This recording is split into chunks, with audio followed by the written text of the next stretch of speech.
My daughter told me I was an embarrassment to her husband's family and that I needed to find somewhere else to live before their housewarming party. I'm Walt Greer, 64 years old, and for the past 12 years I've let my daughter believe I was a retired maintenance man, scraping by on a small pension and whatever odd jobs I could find. What she didn't know was that I own the property management company that maintains her husband's office building, along with 31 other commercial properties across 4 states and a real estate portfolio worth just under $58 million.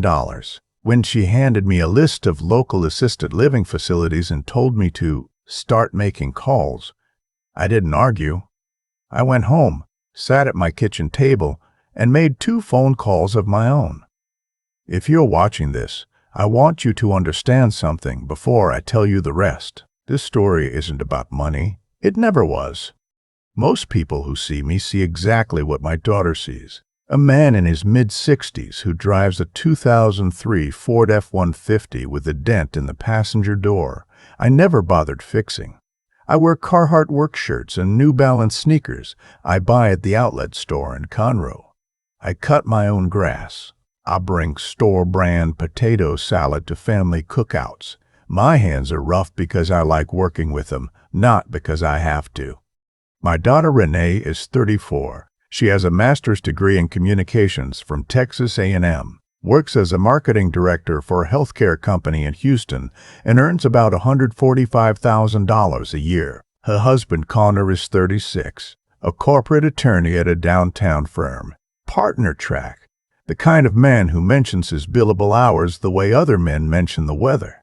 Together they pull in close to $400,000 a year, and somehow always seem to need just a little bit more. They bought a house in River Oaks 18 months ago. 4,000 square feet, 5 bedrooms, a kitchen.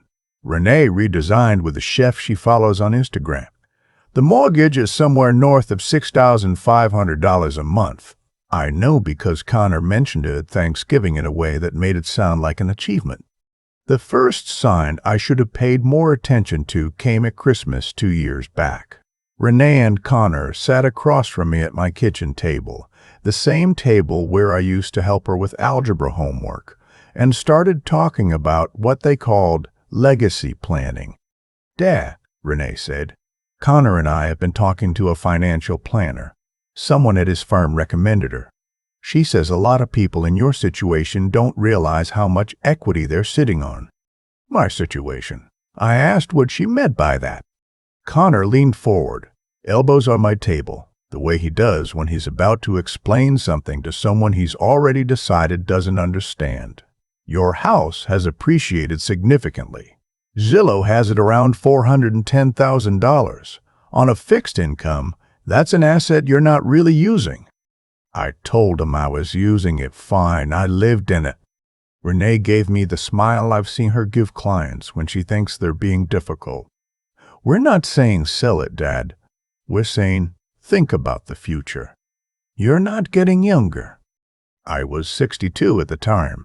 I run 3 miles every morning. But I smiled and said I'd think about it. The second sign came 8 months later, when Renee started referring to my house as the family property in conversations with Connor's mother. I heard it twice at a birthday party for Connor's nephew. Renee and her mother-in-law, Sandra Whitfield, standing near the drink table. Sandra asking about real estate values in my neighborhood, and Renee saying, "We're hoping to eventually consolidate the family property, make better use of the space." I'm the family property, apparently. Sandra Whitfield is the kind of woman who judges people by the thread count of their table linens. Her husband, Richard, built a regional chain of car washes and has been coasting on that for 20 years. They live in Memorial, throw a fundraiser gala every spring, and have decided their son married slightly below them because of me. I've seen the look Sandra gives Renee when she thinks I'm not watching. It's the look that says, "Your father is a project." The thing that started all of it was a dinner at Renee and Connor's house in October. They'd invited Sandra and Richard, along with 2 other couples from Connor's firm. I showed up with a 6-pack of Shiner Bock and a peach cobbler I made from scratch. I was wearing my good flannel, the dark green one without any fraying on the cuffs. Sandra met me at the door. She looked at the cobbler and the beer like I'd brought camping equipment to a black tie event. "Walt," she said, "how lovely." "You can put those in the kitchen. Maria will take care of them." Maria was the catered event staff Renee had hired for the evening. Over dinner, Richard held court about commercial real estate in Houston. He mentioned a development deal he'd passed on, a distribution center project off the 610 loop, said it was too complicated and he prefers straightforward retail.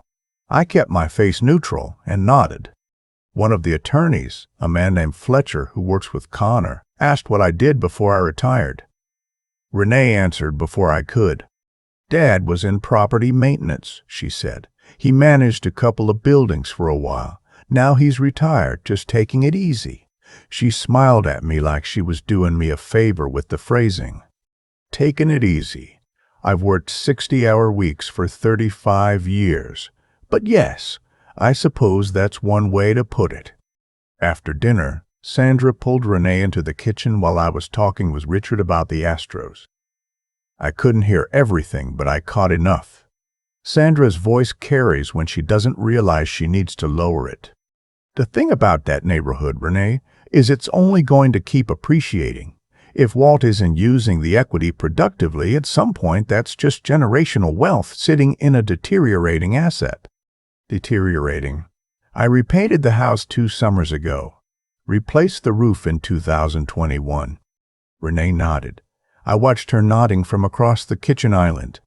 That night driving home, I knew something had shifted, not in me, in her. The email arrived on a Tuesday morning in November. Renee had CC'd Connor and I noticed a name I didn't recognize, a paralegal at Connor's firm. "Dad, Connor and I have been doing a lot of thinking and we want to be upfront with you about something. We love you and we want to make sure you're set up for a good future. The truth is, we're in a position to help. We've started looking at numbers and we think the smartest move for everyone would be for you to consider transferring the house into a joint family trust with us as co-trustees. You would have full rights to remain on the property for up to 3 years, after which we'd revisit the arrangement together. This protects you legally and makes sure the asset stays in the family. We've already had an attorney review the basic framework. We'd love to sit down this weekend." Love, Renee. I read it 3 times. The phrase, "revisit the arrangement together," sat in my stomach like bad shellfish. I called Renee that afternoon. She answered on the second ring, her professional voice, the one she uses on work calls. I asked her to explain what revisit the arrangement meant in plain English. "Dad, it's not as complicated as it sounds. It's estate planning. Connor's firm does this all the time for families in your situation." My situation again. "Renee, who owns my house?" "You do, right now. That's why we want to establish the framework before." "Before what?" She paused. When she spoke again, her voice had shifted into something more careful. "Dad, you're 64 years old. You drive a truck that's 20 years old. You've never taken a real vacation. I'm not trying to be unkind, but you're not in a strong financial position. This is about protecting you." I asked her what she thought I spent on property taxes every year. She said she didn't know, probably around $8,000 or $9,000. I told her to think about it and I'd call her back. I sat in my home office for a long time after that. The office Renee has never been in. The one I keep locked. Not because I'm hiding anything, but because it's mine. The one corner of this house that's just for work, and I've never needed to explain that to anyone. I opened the filing cabinet. Walsh Realty Group, LLC, Articles of Organization from 2004. Deeds to 31 commercial properties across Texas, Louisiana, Oklahoma, and Arkansas.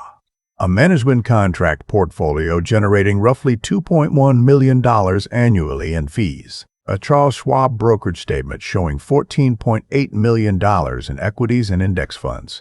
A U.S. bank trust account with $9.3 million in liquid assets. and the envelope from the petroleum club where I'd been recognized 3 years ago at a commercial real estate dinner. I don't usually go to those things.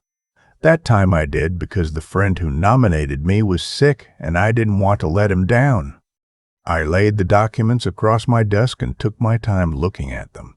Not because I needed to remind myself what I had, because I was deciding something. Then I called Gordon. Gordon Cho has been my attorney for 19 years. He answered on the first ring the way he always does with me. "Gordon, I need documents prepared this week. My daughter is trying to get me to sign my house into a trust with her and her husband as co-trustees. How soon do you need them?" "By Friday." "What kind of documents?" "The kind that make it perfectly clear who owns what and what happens if anyone tries to change that. And Gordon, I need you to pull the lease files for the Greenway Plaza property, the commercial space at 3400 Eastman." There was a pause. "Walt, that's the building where my son-in-law's firm leases 2 floors. Yes, I need the renewal terms." Gordon was quiet for a moment. "How far are you taking this?" "Far enough for her to understand. Not so far she can't come back." That was call number 1. The second call was to my property manager at the Eastman building, a sharp woman named Lois, who has managed 3 of my Houston properties for 11 years. "Lois, when is the Whitfield and Crane lease up for renewal?" I heard her pulling up the file. 8 months, March 31st. "I want to hold off on sending the renewal offer until I tell you to." Lois knew better than to ask for details. "Understood." "I want to be clear about something. I did not set out to hurt my daughter. What I set out to do was make sure she understood what she was actually asking for." The housewarming party was in December. Renee and Connor had renovated the back terrace, added a pergola with string lights, hired a catering company that does small bites and passed cocktails. Sandra had been involved in planning. I could tell because the whole event had a certain tone, polished in the way that's meant to signal arrival. I drove over in my truck, wore khakis and my good boots, the brown Lucchese ones I've had since 2009. Brought a bottle of scotch because I know Connor drinks it, and a small cactus for the new yard because Renee has killed every other plant I've ever given her. Sandra met me in the entryway. She looked at the cactus. "Walt, how thoughtful." She said it the way people say, "Bless your heart" in Texas. The house was full. I recognized a few faces from Connor's firm, including Fletcher, the attorney, who gave me a polite nod. Sandra's friends, mostly women in their late 50s and 60s, whose husbands had made money in oil services or commercial lending, circulated near the bar. Richard held court near the fireplace. I got a glass of bourbon, found a spot near the wall, and watched. Richard found me about 20 minutes in. "Walt," he said too loud, the way men do when they're establishing dominance without being obvious about it. "Good to see you. Renee tells me you've been thinking about the future." I said I think about the future every day. "Smart," he said, like he was grading me. "You know, Sandra and I have been through this process ourselves. Estate planning, legacy structures. It makes everything simpler. Better to do it while you can still manage the details." While I can still manage the details.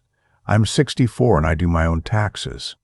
"Richard," I said, "what building does Connor's firm lease space in downtown?" He looked mildly surprised. "Greenway Plaza area, I think. One of those commercial towers. Why?" "Just curious," I said. He moved on. I found a chair and sat with my bourbon and watched my daughter work the room. She's good at it, always has been. She has her mother's warmth when she wants to use it, her mother's laugh. Watching her, I felt the thing I always feel, which is a complicated mix of pride and grief and something that doesn't have a clean name. Renee found me near the end of the evening. The crowd had thinned. She sat down next to me with a glass of wine, and for a minute we just sat together the way we used to at family dinners after her mother died, just being quiet in the same space. Then she said, "Dad, I know the email came across wrong. I just want you to be taken care of." I said I knew that. "Connor thinks if you don't get the trust set up soon, the probate process is going to be a nightmare." I asked if Connor had drawn up the documents yet. She nodded. He can have them ready this week. You just need to come in and sign. It really is the simplest thing. I looked at my daughter. I thought about the way she'd said property maintenance at that dinner, like she was softening something embarrassing. I thought about Sandra Whitfield's voice in that kitchen. I thought about the paralegal CC'd on that email. I told Renee I'd think about it. She squeezed my hand. She thinks she has a good read on me. She always has. She got that from her mother, too. But she doesn't know the filing cabinet. She never asked. 2 days later, Gordon called. Everything was in order. 4 days after that, Connor received a certified letter at his firm. I know the timing because Renee called me from a parking lot, voice tight, not quite angry yet. "Dad, Connor got a letter from an attorney." I asked who it was from. "Someone named Gordon Shell. Dad, it says the owner of 3400 Eastman Drive in Houston is Walsh Realty Group, LLC, and that the lease renewal for floors 14 and 15 is under review pending finalization of ownership succession arrangements. What does that mean? Who is Walsh Realty?" I told her to come over Sunday. I'd make breakfast. "Dad, what is going on?" Sunday morning, Renee and Connor arrived at 9. Connor was wearing the face he probably wears in depositions, careful and controlled. Renee looked like she hadn't slept. I made biscuits, put on coffee, set the table. They sat down. Connor spoke first. "Walt, I think there's been some confusion. The letter from your attorney." "Gordon's been my attorney for 19 years, I said. "There's no confusion. The implication that your company owns the building where my firm leases." "It's not an implication." Renee looked at me. "Dad, you own that building?" I told her I own that building and 30 other properties in 4 states, and that the combined value of Walsh Realty Group's portfolio is approximately $58 million. The kitchen was very quiet for a moment. Connor's face went through several things in a short period of time. First confusion, then calculation, then something uncomfortable. "Why," Renee said slowly, "have you never told me this?" I put down my coffee cup. "Renee, when's the last time you asked about my work? Not about the house, not about the estate, not about what you'd get. About my actual work. My days. What I built." She opened her mouth and then closed it. "I'm not asking to hurt you," I said. "I'm asking because I want you to think about it." She thought about it. I could see it on her face. The going back. The rearranging. "The property maintenance comment," she said finally. "At the dinner party. I didn't want to. You didn't want your in-laws to know your father works in commercial real estate because you thought I was the maintenance man, and you'd rather they thought that than be confused." Connor shifted in his chair. "Walt, that's not—" "I'm talking to my daughter," I said, not unkindly. Renee looked at her hands. "I didn't know." "I know you did it. That's partly my fault. Your mother and I made a decision a long time ago to live modestly. She grew up watching money change people, and she didn't want that for you. We wanted you to build your own life. We wanted to see who you'd be if you thought you were starting from the same place as everyone else." I paused. "I should have told you more." "So the trust documents." "I'm not signing anything that puts my property under your control. Not because I don't love you, because I watched you sit in that dining room and agree with people who treated your father like a problem to be managed, and I need you to understand what that felt like." Connor cleared his throat. "About the lease renewal." "The lease renewal will proceed normally," I said. "Lois will send the standard offer next week.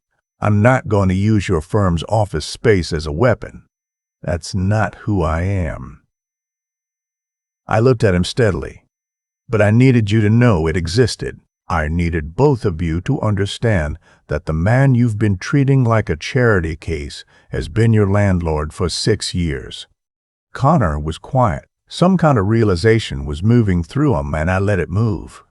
Renee stood up and walked to the window. She stood there a while with her arms crossed. Looking at the backyard where the pecan tree I planted when she was 2 years old still stands. "Mom knew," she said. "It wasn't a question." "Your mother knew everything. She thought it was funny mostly. She used to say she liked that the neighbors had no idea." I smiled at the memory. "She did the books for the first 4 years. Best CFO I ever had." Renee made a sound that was almost a laugh and almost something else. Connor excused himself to make a call. I appreciated that, actually. It gave us the room.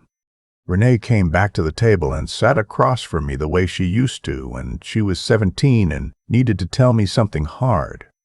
She has her mother's eyes. I've never stopped noticing that. "Dad, I'm sorry about the email and the party, and," she paused, "Sandra said things about you that I should have pushed back on, and I didn't, because I wanted her to like me. I told her I understood that.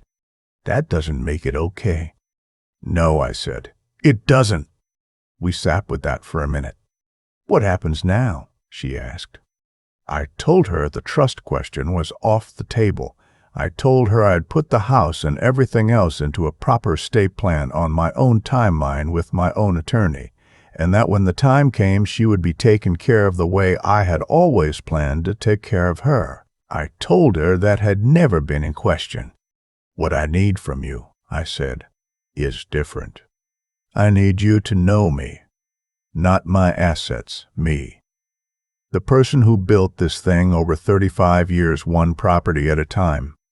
The person who still drives that truck because I bought it the year your mother got sick, and I'm not ready to let it go. The person who shows up to your dinner parties with store-brand potato salad because I make good potato salad, and I don't need anyone to be impressed by the container it came out of." Renee was crying by then, not dramatically, just quietly, the way she cries. "I didn't see you," she said. "You saw what you expected to see. We all do that. The question is what you do when someone shows you different." Connor came back in. He looked like a man who had spent 15 minutes on the phone reconsidering several things simultaneously. He sat down, and to his credit, he looked me in the eye. "Walt," he said, "I owe you an apology. The way we approached this was wrong. I let business thinking override family, and that wasn't right." I told him I appreciated him saying so. "The firm's lease situation is fine," I said. "I already told you, I'm not that kind of person." He nodded.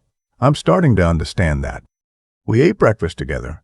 The biscuits had gone a little cold, but nobody complained. Renee told me about a project she was working on. Connor asked about how I'd gotten into commercial property, and I mean actually asked, settled back in his chair, and listened. I talked for 20 minutes and watched my son-in-law hear me, maybe for the first time. Before they left, Renee hugged me at the door for a long time. "Sunday dinners," she said, "starting next week. Can we do that?" I said we could do that. "I'm cooking," she said.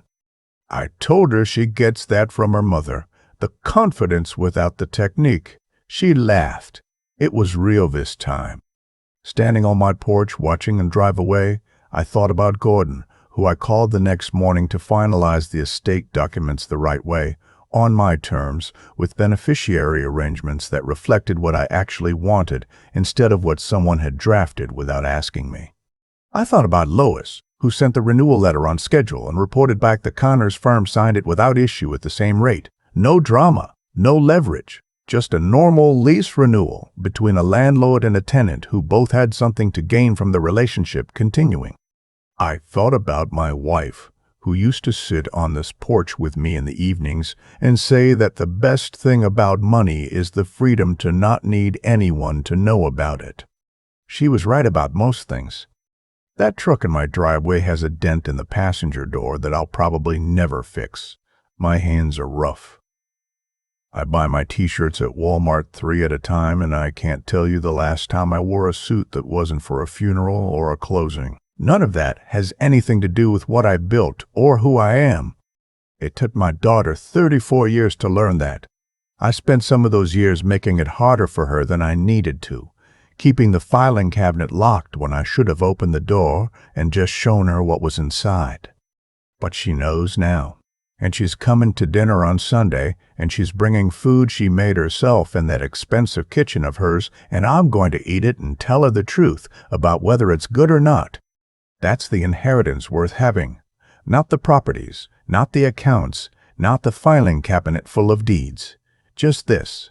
Just your kid sitting across from you at the same table where you helped her with algebra, finally seeing you whole. If you've made it to the end of this, tell me where you're from in the comments. And if you have a parent you haven't really looked at lately, maybe do that this week. You might be surprised by who you find. I still think about the morning Renee sat across from me at that kitchen table and said she didn't see me, not as an accusation, just as a fact she was finally willing to say out loud.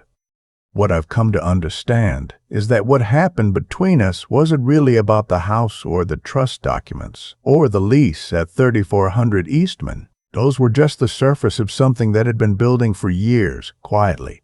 The way water finds its way under a foundation before you ever notice the crack. Renee grew up comfortable.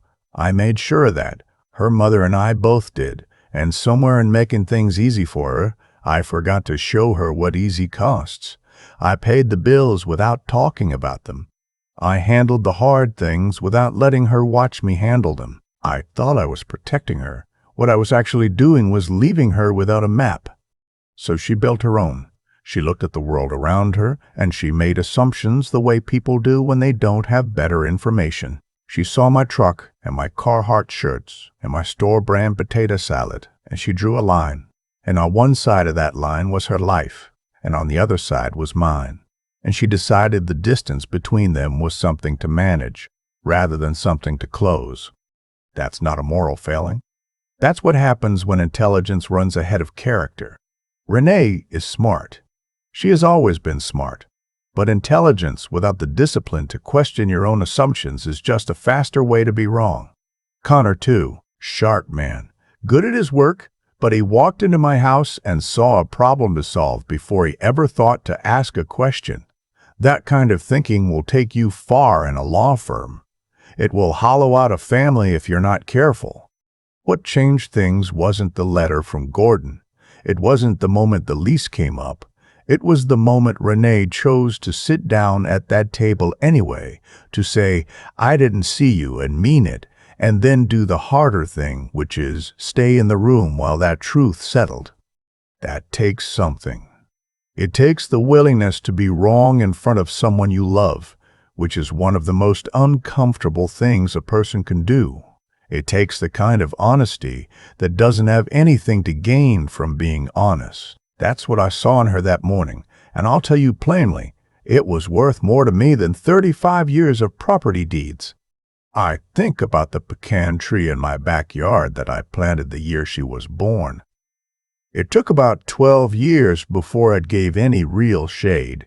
You don't rush a pecan tree, you water it, you leave it alone, and eventually it becomes what it was always going to be if you gave it enough time and didn't interfere too much.